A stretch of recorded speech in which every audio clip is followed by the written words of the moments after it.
मोहतरम ज़मीर अख्तर नकवी साहब social media पर अपनी मीम्स बनवाने के नित नए तरीके तलाश करते रहते हैं। कभी नेपोलियन का इमाम हुसैन अलैहिस्सलाम के नाम कोई खत ढूंढ निकालते हैं, तो कभी पाकिस्तान का मतलब क्या घोड़ा कहकर अवाम को अपनी तरफ मुतवज्जा कर लेते हैं। कभी लुट्टन जाफरी के करबला जाकर मर जाने के बाद जिंदा हो जाने का किस्सा घड़ लेते हैं, तो कभी नेपाल में नामालूम अज़ादारों के जंगल में जाकर मातम कर कर के मर जाने और फिर अब्बास सलमदार अलैहिस्सलाम के कदमों से इनके जख्मों को मस करने से इनके दोबारा जिंदा हो जाने की तिलिस्मी दास्तानों से सोशल मीडिया पर धूमें मचा देते हैं। कोरोना हो और ज़मीर अख्तर नकवी साहब पीछे रह जाएं, ये मुमकिन ही नहीं। लिहाजा इस मर्तबा उन्होंने दावा किया है कि उन्होंने कोरोना वायरस का इलाज दरियाफ्त कर लिया है। एक टीवी इंटरव्यू के दौरान उन्होंने ये दावा बारहा दोहराया कि वो कोरोना वायरस का इलाज दरियाफ्त कर चुके हैं।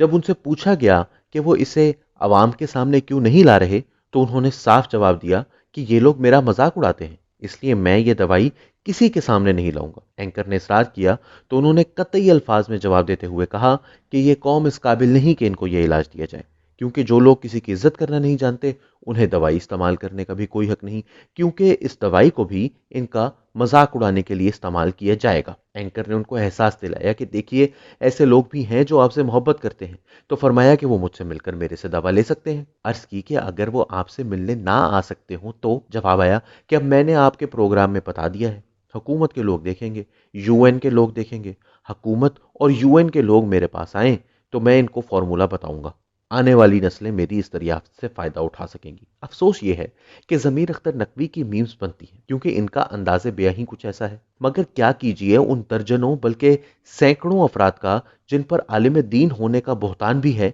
और अंदाज़े बेयां भी ऐसा शौक नहीं कि इन पर मीम्स ही बन जाए, वगरना बातें तो इन सभी की एक से बढ़कर एक हैं। मसलन एक मौलाना साहब ने चंद रोज कबल एक मजमे से खिताब करते हुए ऐलान किया कि हम सब इस्लाम के उसूलों के ऐन मुताबिक यहाँ से जाते हुए ना सिर्फ एक दूसरे से मुसाफा करेंगे बल्कि गले भी मिलेंगे और कोई कोरोना हमें नबी की सुन्नत से दूर नहीं कर सकता। तहरीक लब्बैक के रहनुमा मौलाना अशरफ आसिफ जलाली साहब कहते हैं कि मैं जलसा करूंगा और एक भी इंसान को कोरोना नहीं होगा, हो जाए तो मुझे बेशक फांसी लगा दें। तबलीगी जमात के मुल्क बल्कि बैरून मुल्क भी कोरोना फैलाने और मौलाना जान अली शाह काजमी की जानिब से अपनी माजून की तशहीर पर तो एक गुज़िश्ता वीडियो में बात की जा चुकी है। एक मौलाना साहब हैं हक खतीब सरकार, वो कहते हैं कि मैं एक फूंक मारूंगा तो कोरोना ठीक हो जाएगा, बस आकर मेरे से एक फूंक मरवा लें। मौलाना नासिर मदनी ने सवाल किया कि अगर फूंके मारने से कोरोना ठीक हो जाता है तो सबका ही ठीक कर दें, और वो तमाम बाबे जो फूंकों से बीमारियां ठीक करते हैं वो इस वक्त दुनिया से कोरोना खत्म क्यों नहीं कर देते।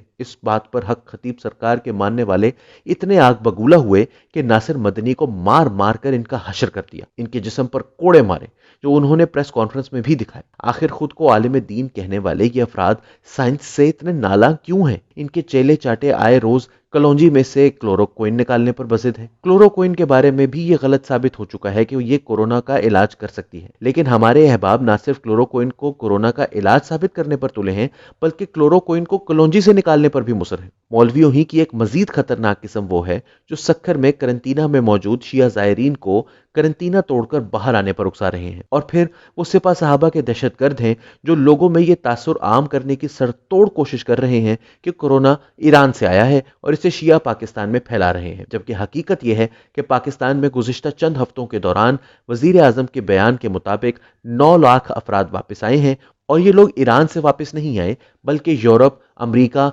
दीगर मगरबी ममालिक और मशरिक वुस्ता के ममालिक से पाकिस्तान वापस आए हैं। ये लोग यूरोप के ऐसे ममालिक से वापस आ रहे हैं जहां कोरोना इस वक्त कयामत ढा रहा है। कोरोना से मरने वाला एक भी शख्स ईरान पलट जायरीन में से नहीं था। इन लोगों से दस्त बस्ता अर्ज है कि मजहब के नाम पर इस मासूम कौम के साथ मजीद जुल्म मत करें। चंद रोज के लिए अपनी अक्ल दुश्मनी को मुअत्तल करके आवाम को साइंस के बताए हुए असूलों पर चलकर इनकी जानें बचा लेने दीजिए। इसके बाद आप भी अपनी फकियां बेचना जारी रखिएगा। यकीन कीजिए आपकी दुकानें बाद में भी चलती रहेंगी, लेकिन अगर ये लोग मर गए तो फिर चंदा देने वालों की तादाद में कमी होगी और इसमें नुकसान आप ही का है।